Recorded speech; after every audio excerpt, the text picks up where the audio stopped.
Personne dans cette pièce ne s'attendait à ce qui allait se passer.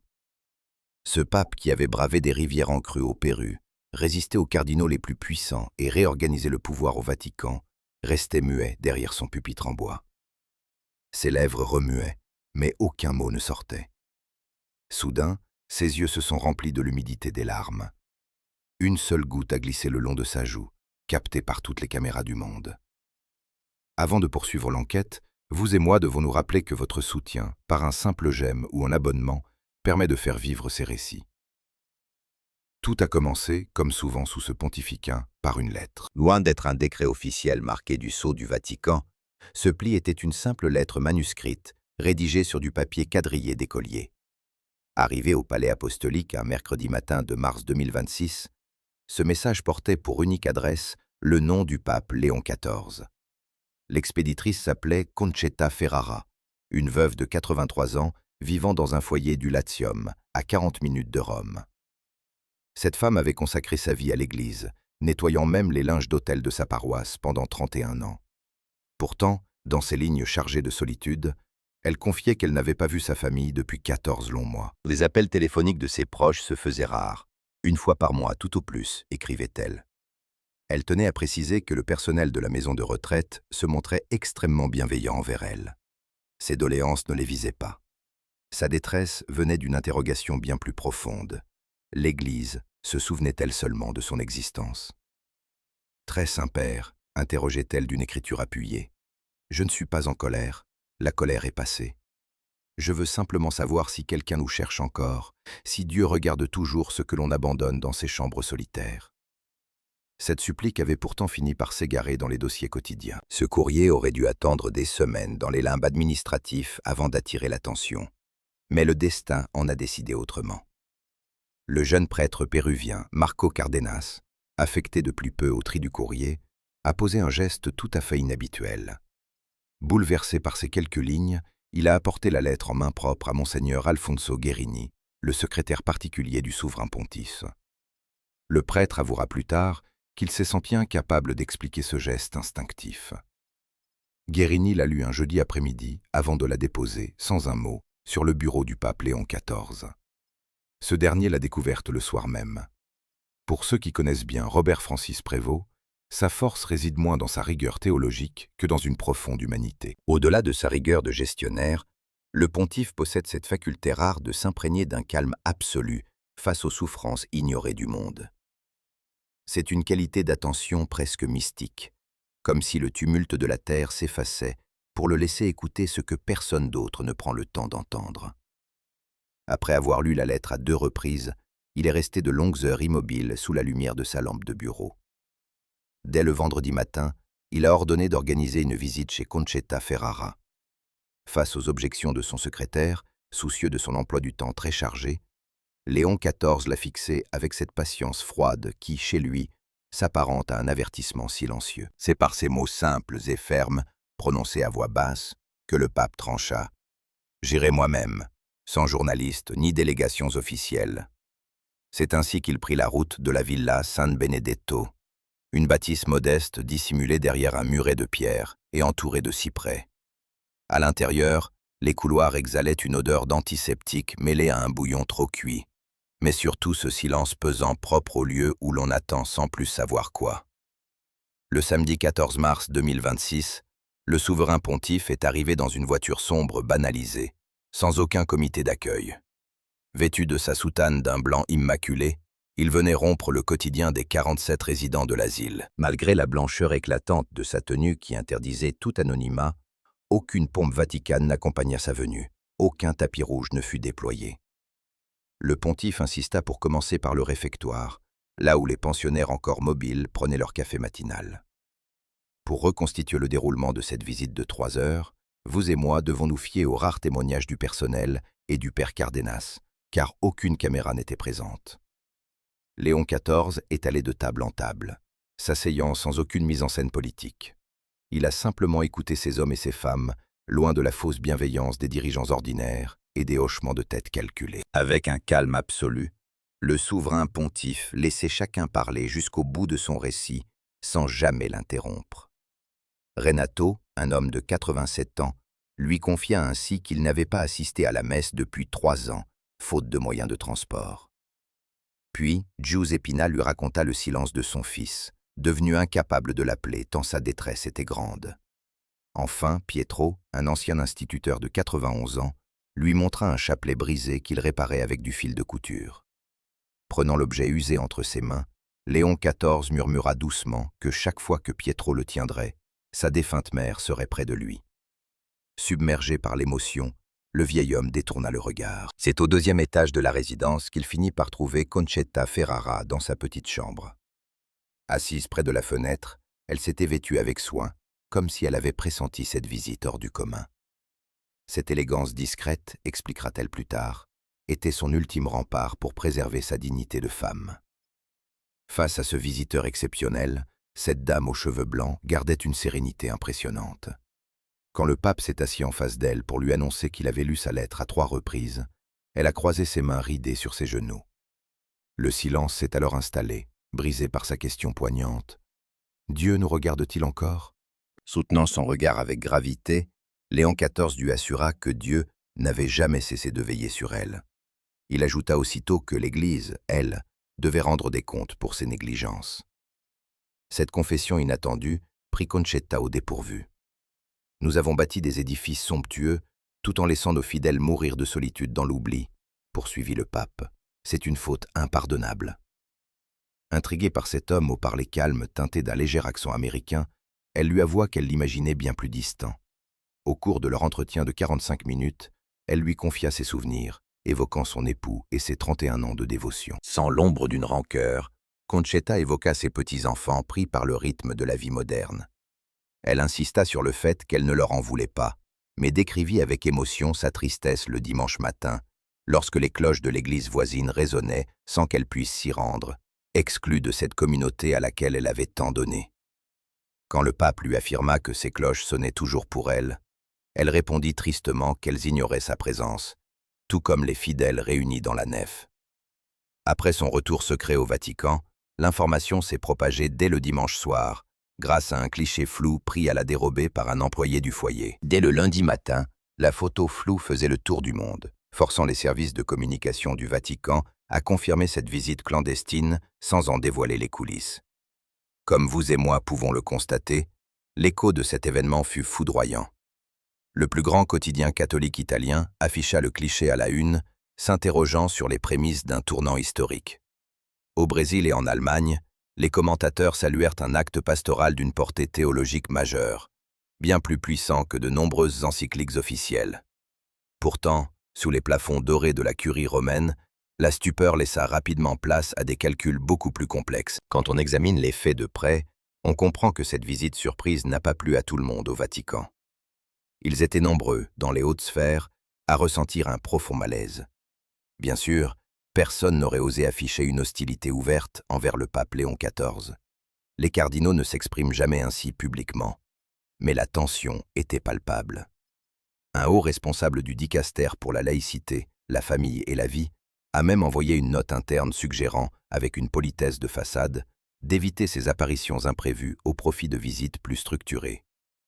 Le lundi matin suivant, lors de la réunion des chefs de département, le souverain pontife écoutait en silence les rapports financiers, assis en bout de table, imperturbable. C'est vers la fin de la séance qu'un cardinal influent, connu pour sa prudence légendaire, a osé aborder le sujet délicat de cette fameuse visite.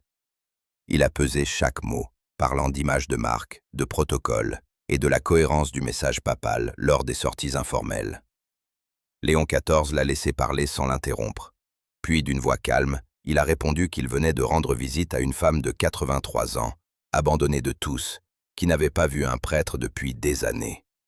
Si réconforter une croyante fidèle depuis 8 décennies pose un problème d'image, alors le problème est ailleurs. Le silence s'est installé dans la pièce. Ces personnes âgées ne sont pas des concepts abstraits, a-t-il rappelé. Ces fidèles oubliés sont ceux que l'Église doit servir, et la vérité est que nous ne le faisons pas. Après un silence pesant, le pape a exigé un rapport complet sous 30 jours sur toutes les maisons de retraite catholiques de Rome pour savoir combien ont reçu des visites spirituelles cette année. Pas de comité théologique, pas de commission stérile, juste un état des lieux brut en un mois. La réunion s'est achevée là-dessus. Le mardi 15 mars, Léon XIV s'est rendu comme prévu à la salle Paul VI pour une conférence sur le grand âge. Cet événement, qui rassemblait des travailleurs sociaux et des bénévoles de toute l'Italie, avait été planifié bien avant sa visite polémique à la Villa San Benedetto. Au départ, son intervention devait être brève, limitée à quelques mots d'encouragement et à une bénédiction. Fidèle à sa réputation de ponctualité absolue, le pontife est arrivé exactement à l'heure. Dans la salle à moitié vide, environ 300 personnes s'étaient rassemblées. Des travailleuses sociales, des bénévoles fatigués, des religieuses dévouées et quelques journalistes autorisés à couvrir le début de l'événement. Ces gens incarnaient cette main-d'œuvre invisible et sous-financée qui accompagne les mourants et les malades au quotidien. Quand Léon XIV s'est installé derrière le pupitre, il a balayé l'assemblée du regard. Puis il a choisi de parler de sa visite à la Villa San Benedetto. Rien de tout cela n'était prévu dans son protocole. Les témoins affirment qu'il a pris cette décision sur le coup, rejetant ses notes comme si elles étaient trop superficielles face à la réalité historique. Avec un ton direct et sans artifice, il a décrit la cantine de l'hospice, les visages des pensionnaires et ce vieux chapelet réparé avec un bout de fil. Le pape ne cherchait pas l'effet dramatique. Pour lui, la vérité nue surpasse n'importe quel discours officiel. Il a qualifié la solitude des aînés de péché structurel de notre société, fustigeant une civilisation moderne qui traite la vieillesse comme un fardeau technique à gérer, plutôt que comme une étape de la vie digne d'honneur. Il a pointé du doigt la responsabilité directe de l'Église dans son incapacité à soutenir les croyants tout au long de leur existence, et pas seulement lorsqu'ils sont actifs et visibles. Après avoir évoqué l'histoire de Pietro et de son chapelet cassé, ces mots ont glacé l'assistance. Fort de son expérience d'évêque, acquise d'abord dans les villages isolés du Pérou, puis au cœur même de l'administration vaticane, il a souligné une constante troublante. Selon lui, notre institution trouve toujours plus simple de bâtir une immense cathédrale de pierre que de consacrer 1 heure de silence à écouter une personne âgée qui se meurt de solitude au fond d'une chambre obscure. Il est tellement plus facile de voter un décret que de faire 40 minutes de route pour boire un mauvais café avec une vieille femme oubliée de tous. Les cathédrales ont leur plaque d'inauguration, pas les marginaux. À cet instant, le pape s'est arrêté de parler et a fixé le pupitre. Quand son regard s'est relevé, la rupture était visible. Une bénévole de Naples a tout de suite compris que quelque chose d'inédit se passait, tandis qu'une religieuse a vu son visage changer en direct. Un journaliste présent a rapporté la scène sans fioriture. Les yeux du souverain pontife s'étaient remplis de larmes. Sans chercher à cacher sa vulnérabilité, il est resté face à la foule. Devant ces 300 personnes stupéfaites, il s'est tenu droit, laissant son émotion s'exprimer. « Je pense à Concetta », a-t-il murmuré d'une voix qui luttait pour rester ferme. Elle a 83 ans. Pendant 31 ans, elle a lavé les linges de l'autel de sa paroisse. C'est dans cette église qu'elle a enterré son époux et son fils unique. Pourtant, elle m'a écrit pour me demander si Dieu la voyait encore. Nous avons échoué à l'accompagner, pas ses proches, mais nous, l'institution. Une larme a coulé sur sa joue, qu'il n'a pas cherché à essuyer. Ce n'est pas un simple échec administratif, c'est une faillite spirituelle majeure qui commence par ma propre négligence. Un silence absolu régnait dans l'immense salle Paul VI. Tout le monde a compris qu'il ne jouait pas la comédie. Un détail clé que tous les participants ont souligné dans les médias par la suite. Il n'y avait aucune mise en scène théâtrale de la douleur. C'était simplement la tristesse d'un homme qui portait ce fardeau depuis sa rencontre du samedi matin, hanté par l'odeur d'antiseptique de la chambre et par cette vieille femme qui se sentait abandonnée du ciel. Après avoir discrètement essuyé son visage du revers de la main, il s'est redressé. « Votre présence aujourd'hui prouve que vous refusez la passivité de notre hiérarchie », a-t-il lancé. « Vous avez fait cette route. Mettons de côté les faux semblants et regardons la réalité en face. Vous êtes allé dans ces chambres sombres. Je ne vais pas vous féliciter car agir selon l'Évangile ne requiert aucune médaille. Mais sachez que votre action n'est pas secondaire pour l'Église. Elle en constitue le cœur battant. Les églises de pierre et les décrets ne servent qu'à soutenir cette mission humaine. » Pour conclure, il a rappelé que l'Église n'était pas cette lourde machine administrative, mais sa communauté de fidèles. Les images de sa détresse ont fait le tour de la planète en quelques heures. Avant minuit, les chaînes de télévision nationales italiennes diffusaient en boucle le visage en larmes du pape. Du Brésil aux Philippines, en passant par la Corée du Sud, les médias du monde entier ont repris la séquence, Aux États-Unis, une chaîne hispanophone affichait ce bandeau saisissant. Le pape a pleuré. Immédiatement, une immense vague de réactions a déferlé. Des milliers de familles culpabilisées par le placement de leurs aînés ont écrit, rejointes par des travailleurs sociaux soulagés de voir leur dévouement enfin reconnu par la plus haute autorité. Dans toute l'Italie, les secrétariats paroissiaux ont fait face à un afflux sans précédent d'appels de fidèles âgés. Ils ne demandaient rien, ils voulaient juste dire qu'ils étaient toujours là, espérant enfin être entendus. Derrière les hauts murs du Vatican, l'écho de cette crise a pris une résonance plus feutrée. L'ordre de rédiger le rapport sur 30 jours circulait déjà dans les bureaux.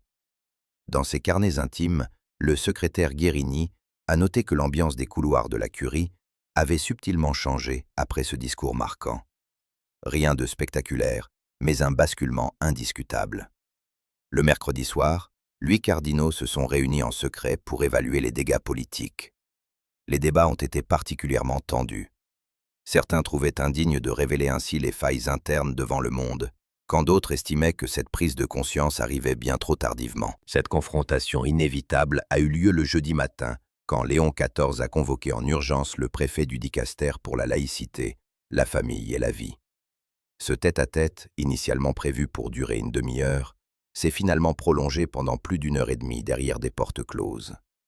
Aucun communiqué officiel n'a filtré pour révéler la teneur exacte de leurs échanges confidentiels.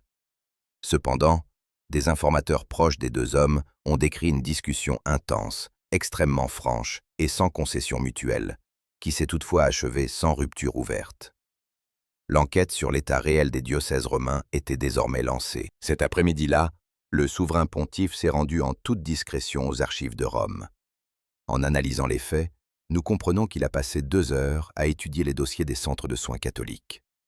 Une photo le montre seul à une table croulant sous les dossiers, un stylo à la main. Le père Cardenas, qui avait transmis la lettre de Concetta Ferrara une semaine plus tôt, a résumé la situation avec une grande justesse. Selon lui, le pape a ressenti la détresse de cette femme et a refusé de transformer cela en une simple directive politique. Il est allé s'asseoir à ses côtés, et cette réalité l'a marqué à jamais. Ce n'est pas de la faiblesse, c'est de l'humanité pure. Voilà à quoi ressemble une véritable présence pastorale. Dès le samedi suivant, le 15 mars, la Villa San Benedetto a reçu 11 visites imprévues de bénévoles venus des paroisses voisines. Nos investigations montrent que cet élan de solidarité s'est propagé rapidement. Une commune des environs a même organisé des trajets hebdomadaires pour conduire les résidents à la messe dominicale. Dans la région du Latium, 3 autres maisons de retraite ont sollicité leur diocèse pour coordonner un accompagnement spirituel. Concetta Ferrara, qui a pu visionner un extrait du discours papal sur une tablette, s'est montrée profondément déstabilisée par cette soudaine attention, elle qui détestait être exposée. Cette humble femme avait passé sa vie dans l'ombre, mais un soignant a transmis ces mots au Vatican. 4 jours plus tard, Léon XIV lui envoyait une lettre intime, signée de son vrai nom, Robert Francis. Il y écrivait que l'Église lui devait une dette immense, payable uniquement par une présence réelle, et que les cloches savaient désormais qu'elle était là. Aujourd'hui, cette lettre encadrée est accrochée près de sa fenêtre. Si cette histoire vous a ému, n'hésitez pas à aimer la vidéo, à vous abonner et à la partager pour nous aider à faire entendre ces voix oubliées. Que Dieu vous bénisse, où que vous nous suiviez.